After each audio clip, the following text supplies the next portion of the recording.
Somewhere inside a cave in South Africa, a skeleton lay entombed in solid rock for roughly 3.5 million years, sealed inside stone so completely that even the researchers who eventually found it needed 2 decades, working with hand tools no more sophisticated than a dentist's pick, just to set it free. When they finally succeeded, they weren't just holding the most complete skeleton of an ancient human ancestor ever discovered. They were holding proof that the tidy, linear story of how humans learned to walk upright, the one most of us were taught in school, was wrong, or at the very least, badly incomplete. And the story of how that skeleton was found at all begins not with a dramatic dig, but with an almost embarrassingly ordinary moment. A scientist, rifling through a box of what he assumed was junk. In 1994, inside a cluttered storeroom at the University of the Witwatersrand in Johannesburg, a paleoanthropologist named Ron Clark was sorting through boxes of old, poorly labeled fossils that had been sitting in storage for decades, material originally blasted out of a South African cave system by lime miners using dynamite long before. Anyone thought to treat the site as a serious scientific excavation. Most of what Clark found in these boxes was exactly what he expected. Fragments of animal bone, broken and jumbled, the kind of unremarkable debris that fills the back rooms of almost every major paleontology department in the world. But in one box, labeled only as containing miscellaneous animal remains, Clark's eye caught on 4 small bones that didn't belong to any antelope, baboon, or other creature typically found at the site. They were the bones of a foot, and not a modern human foot either, but something older, something with a strange, telling combination of features. The big toe seemed to angle away from the others in a manner far more suited to gripping a tree branch than to walking upright on flat ground, and yet the overall shape and joint structure of the foot looked distinctly capable of supporting a body walking on 2 legs. Philip Tobias, the senior anatomist who had spent decades studying South African hominin fossils, gave the specimen an unassuming nickname on the spot, Littlefoot. Neither he nor Clark had any way of knowing, in that moment, that this small, disarticulated bundle of bone was the first piece of what would eventually become the single most complete Australopithecus skeleton ever recovered anywhere on Earth, a find that would take more than 20 years to fully extract from solid rock, and that would ultimately force paleoanthropologists to reconsider some of the most basic assumptions they held about when, where, and how our ancient ancestors first stood upright. To understand why this discovery mattered so much, you first have to understand exactly where it came from, because the site itself, a cave system called Sterkfontein, located roughly 40 kilometers northwest of Johannesburg, already carried an enormous amount of scientific weight before Littlefoot ever entered the picture. Sterkfontein sits inside a region now officially designated the cradle of humankind, a UNESCO World Heritage Site recognized in 1999 for the sheer density and significance of early hominin fossils recovered from its network of limestone caves. The cave had already produced one of the most famous hominin skulls in the world back in 1947, a nearly complete Australopithecus africanus. Cranium nicknamed Mrs. Pless, discovered by Robert Broom, and Sterkfontein's fossil deposits had been under more or less continuous study since the 1930s, when the very first Australopithecus fossils from the site were pulled out of rock originally being quarried for lime. By the time Ron Clark started poking through overlooked storeroom boxes in the 1990s, Sterkfontein already had a well-earned reputation as one of the richest early hominin sites on the planet. What almost nobody suspected was that one of its most important fossils had already been sitting, quietly unrecognized, on a shelf for years.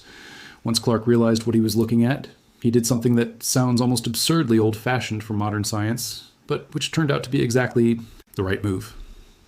In 1997, while going through yet another box of poorly sorted material, he found additional bones belonging to the same foot, along with a fragment of shin bone,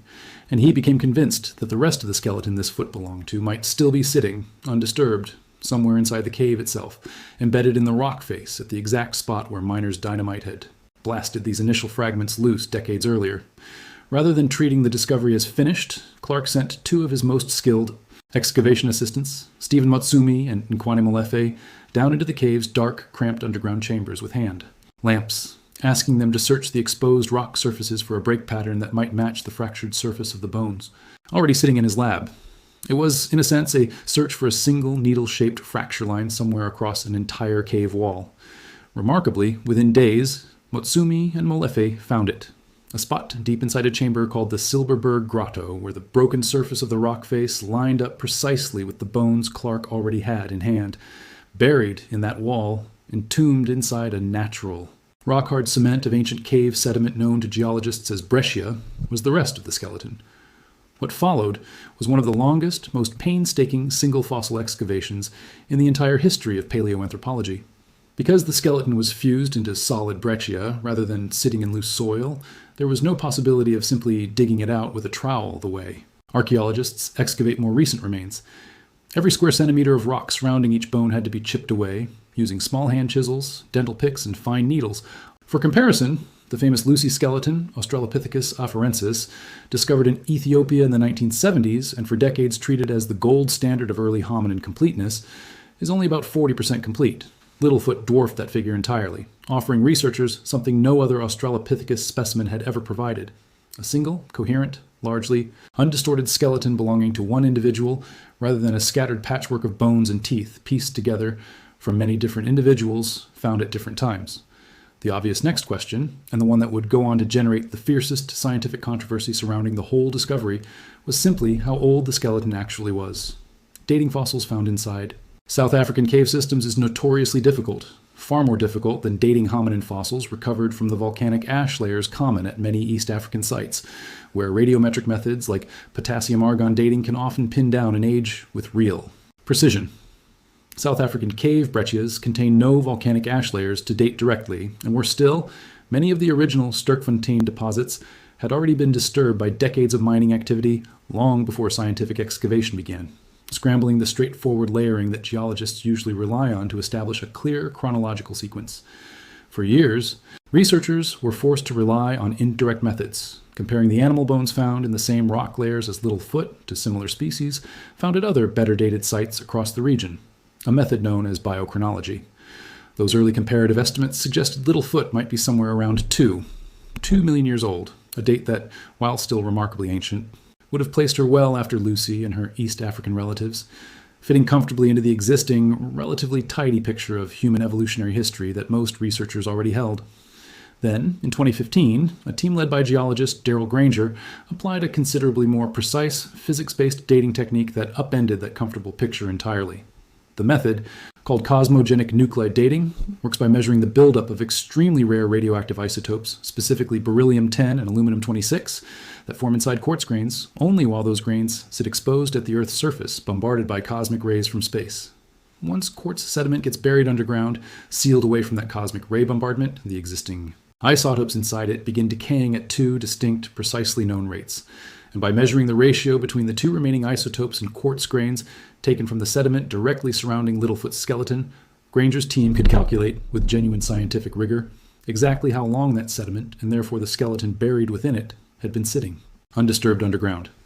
The number that came back stunned much of the paleoanthropological community, roughly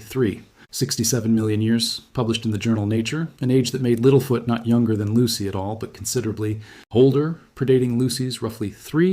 2 million year age by close to 500,000 years,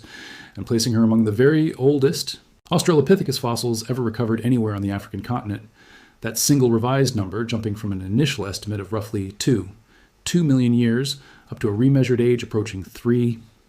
67 million years, didn't just change a label on a museum display case. It fundamentally reshaped how researchers had to think about where, geographically, some of the earliest known chapters of human bipedal evolution were actually unfolding.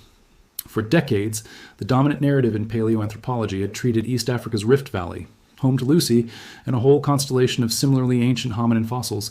as the primary cradle where upright walking first evolved, with southern Africa generally regarded as a secondary, somewhat later chapter in the story.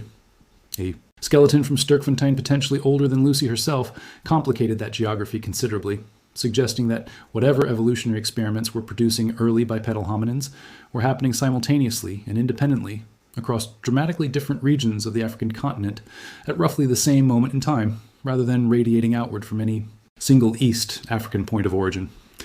It's worth noting, in fairness to the ongoing scientific debate, that Granger's cosmogenic dating hasn't gone entirely unchallenged.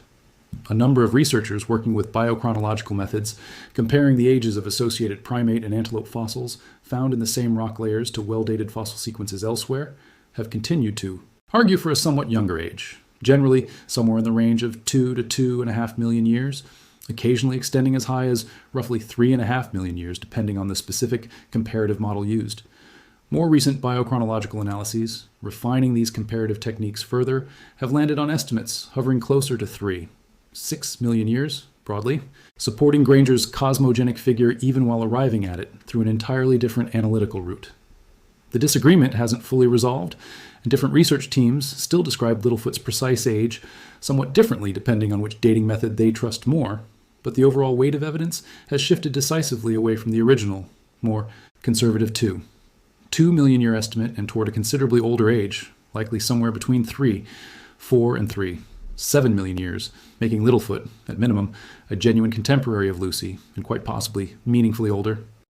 Once researchers finally had the skeleton fully freed from its rock casing, the anatomical picture it revealed turned out to be just as significant as its contested age. Littlefoot was almost certainly an older adult female, standing somewhere around 4 feet tall with a brain roughly 408 cubic centimeters in volume, about 1/3 the size of a modern human brain, and according to detailed digital reconstructions of the impression her brain left on the inside of her skull, a brain that looked notably more chimpanzee-like in its overall surface anatomy than that of any other South African hominin fossil studied up to that point, entirely consistent with her being among the oldest hominins ever recovered from the region. But it was the rest of her skeleton, rather than her skull alone, that offered the most striking evidence of exactly how she moved through her world. Her legs were proportionally longer than her arms, a pattern strongly associated with efficient upright bipedal walking, rather than the knuckle walking or extensive tree, swinging locomotion typical of modern great apes. At the same time, her shoulder blades were built with features clearly suited to climbing, including a prominent ridge for attaching powerful arm muscles capable of supporting her full body weight while hanging, or scaling a tree trunk, and the socket where her upper arm bone met her shoulder sat at an angle that would have helped stabilize her body, specifically in a suspended, hanging position. Her curved fingers and the flexible structure of her wide ribcage further reinforced the same picture. Even the single vertebra connecting her skull to her spine, remarkably preserved and analyzed in detail precisely because such a small, fragile bone almost never survives fossilization intact, showed a shape and orientation closer to a chimpanzee's than a modern human's, suggesting she could tilt her head backward to look almost straight upward, a posture considerably more useful for a creature regularly navigating a forest canopy than for one confined entirely to open, flat ground. Taken together, this mosaic of features painted a picture of a creature caught, quite literally, between two very different ways of living, walking upright across open ground for at least part of her daily life, the way her long legs and pelvis strongly suggest, while still relying heavily on trees, likely for sleeping safely out of reach of the large predators that shared her landscape, and possibly for foraging as well, exactly the way her powerful shoulders, curved fingers, and flexible spine suggest. Rather than representing some clean transitional stage, smoothly progressing from ape-like climbing toward fully modern upright walking, Littlefoot's skeleton suggested that this particular combination, part biped, part climber, wasn't a brief, awkward evolutionary phase at all, but a genuinely stable, evidently successful way of living that persisted for a very long stretch of hominin evolutionary history, information that simply wasn't available from more fragmentary fossil finds, where isolated bones can only hint at locomotion rather than demonstrate it directly, across an entire coherent body. Littlefoot's skeleton also carried a smaller, more personal story embedded directly in her bones, one that researchers only noticed once detailed comparative analysis revealed a subtle asymmetry between her two forearms. Her left forearm bones showed a distinct curvature that her right forearm entirely lacked, a pattern of deformation that, in modern clinical medicine, shows up specifically in children between roughly 4 and 10 years old who suffer a fall onto an outstretched, hyperextended hand, the kind of common, relatively low-impact accident any child might experience, falling from a low branch or tumbling across uneven ground. Left untreated, injuries like this can subtly restrict the normal rotating motion of the forearm and hand for the rest of a person's life, and the bone had fully healed by the time Littlefoot eventually died, meaning she carried this old childhood injury with her for the remainder of what appears, based on her heavily worn teeth and evidence of enamel defects reflecting periods of nutritional or physiological stress, to have been a genuinely long adult life for a creature of her era. It's a strange, quietly humanizing detail buried inside a skeleton more than 3 million years old. Evidence of an ordinary childhood accident, the kind any small child today might have while playing too close to a tree, preserved by pure chance across an almost unimaginable span of geological time. Her death, when it finally came, appears to have been sudden and violent in its own right. Based on the specific location and orientation in which her skeleton was found deep inside the Silberberg Grotto, Researchers studying the site's geology concluded that Littlefoot most likely fell close to 30 feet down a vertical shaft inside the cave system, plunging into darkness and landing in a chamber from which, injured or already dead, she had no way of climbing back out. Intriguingly, the fossilized remains of a large monkey were recovered in extremely close proximity to her own skeleton within the same rock layer, close enough that some researchers studying the assemblage have speculated the two may have fallen together during some kind of physical struggle or chase near the cave entrance, though this remains a considerably more speculative interpretation than the basic fact of the fall itself, which the surrounding rock strongly supports. Even the question of exactly which species Littlefoot belonged to has become a genuine point of scientific contention, adding yet another layer of unresolved debate to an already complicated discovery. Ron Clark, having spent more time studying this individual skeleton in painstaking anatomical detail than perhaps any other researcher alive, ultimately concluded that key features of her skull distinguished her from Australopithecus africanus, the species responsible for earlier Sterkfontein finds like Mrs. Pless, and instead linked her to a separate, more contested species, originally named Australopithecus prometheus back in 1948, based on fragmentary fossils from a different South African site called Makapansgat. If Clark's classification holds up under continued scrutiny, it would mean that two genuinely distinct species of early hominin were living, essentially, in the same general region of South Africa, quite possibly overlapping in time, a level of hominin diversity within a single limited geographic area that many researchers hadn't previously considered. Likely. Not every specialist in the field agrees with this particular classification. The debate over exactly how Littlefoot should be labeled, and precisely how she fits into the broader, increasingly tangled branches of the early hominin family tree, remains genuinely unsettled to science rather than a fully closed question.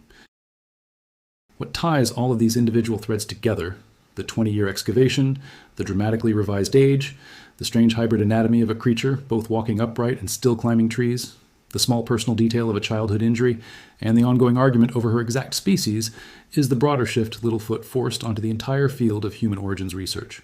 Before her, skeleton was fully excavated, described, and dated. The standard textbook version of early human evolution looked considerably more like a single, relatively linear chain. One region, East Africa, producing one dominant lineage of early bipedal hominins that gradually, steadily became more human-like over time, with southern Africa treated as something of an afterthought, a secondary stage where later, more derived species eventually showed up. Littlefoot's skeleton, sitting comfortably alongside, or even predating Lucy herself, while displaying her own distinct mix of climbing and walking adaptations, made that simple linear story considerably harder to defend.